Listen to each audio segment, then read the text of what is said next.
हरे कृष्णा। नमस्कार दोस्तों, आप सभी का हमारे YouTube चैनल जी म्यूजिक सीरीज में स्वागत है। आज मैं आपके लिए एक कहानी लेके आया हूँ। आज की कहानी बड़ी ही प्यारी है। कहानी ऐसी है कि कभी कभी हमें जीवन में बड़ा घमंड हो जाता है, लेकिन कितना भी अहंकार हो, घमंड हो, भगवान उस घमंड को चकनाचूर जरूर कर देते हैं। एक बार की बात है, एक नदी थी, बड़ी सुंदर नदी बहती थी। उसके किनारे पर पत्थर पड़े रहते थे। जो कोई भी आदमी आता उन पत्थरों को कुचल कर रौंद कर चला जाता। पत्थर पड़ा रहता था और उसके साथ में था एक नारियल का पेड़। नारियल का पेड़ पे नारियल लगे रहते थे ऊंचे, और नारियल ये सब देखता था। नारियल सोचता था, वाह मेरी क्या जिंदगी है, इतना ऊपर आराम से शान से टंगा रहता हूँ, कोई आए तो मुश्किल से मुझे उतारता है और फिर उसका पानी पीता है। लेकिन ये तो पत्थर देख, पत्थर की क्या जिंदगी है, नदी किनारे पड़ा ही रहता है। कभी नदी का पानी उस पे से जाता है, कभी आदमी आते हैं और पैरों तले कुचल कर फेंक कर चले जाते हैं। ऐसा वो नारियल सोचता था। एक बार क्या हुआ, ऐसी घटना घटी कि एक शिल्पकार आया और शिल्पकार उस पत्थर के टुकड़े को उठाकर ले गया दूसरी जगह। और वो क्या करता है, अपने हथौड़े से, छेनी से उस पर चोट मारता है। ऊपर से नारियल देखता तो बड़ा हंसता है कि पहले तो पैरों में ही पड़ा था, अब देख तेरे को चोट भी लग रही है, कितना अभागा है तू। ऐसे कहकर बड़ा ही नारियल उसको चिढ़ाता है, खिजाता है, अपमान करता है।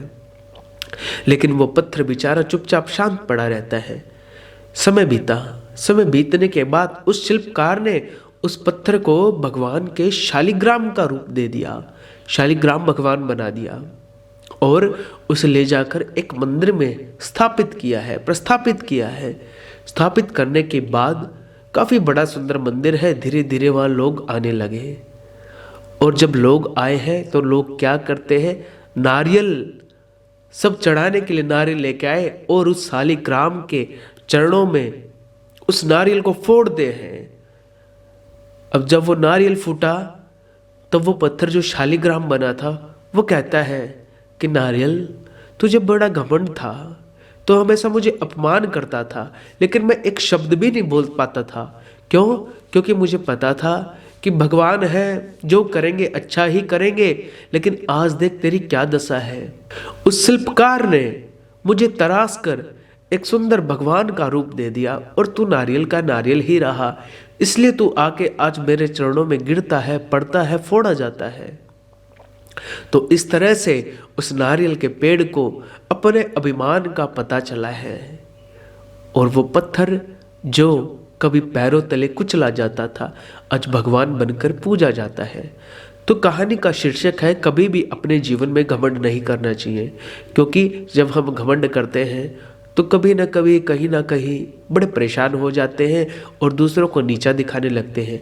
लेकिन भगवान पता नहीं कब क्या कर दे, कब क्या हो जाए, इसलिए कभी भी जीवन में घमंड नहीं करना चाहिए। अपने को हमेशा भगवान की कृपा पात्र का अनुभव करना चाहिए। जब भी आपको लगे कि घमंड आ रहा है, अहंकार आ रहा है, तो आप आंख बंद कर करके भगवान को याद करना, आपका सारा अहंकार भगवान ले लेंगे। तो ये कथा मुझे कहीं पढ़ने को मिली, मैं आपके लिए लेके आया। अगर आपको ये कहानी पसंद है तो आप इसे लाइक करें, कमेंट करें, शेयर करें और हमारे YouTube चैनल जी म्यूजिक सीरीज को सब्सक्राइब करें। चैनल सब्सक्राइब करने के बाद बेल आइकन को दबा दें ताकि आपको हमारे आगे आने वाले वीडियोज़ के नोटिफिकेशंस मिलते रहे। आपके लिए मैं आगे भी ऐसी ऐसी प्यारी प्यारी कथाएँ लाता रहूँगा। हरे कृष्णा।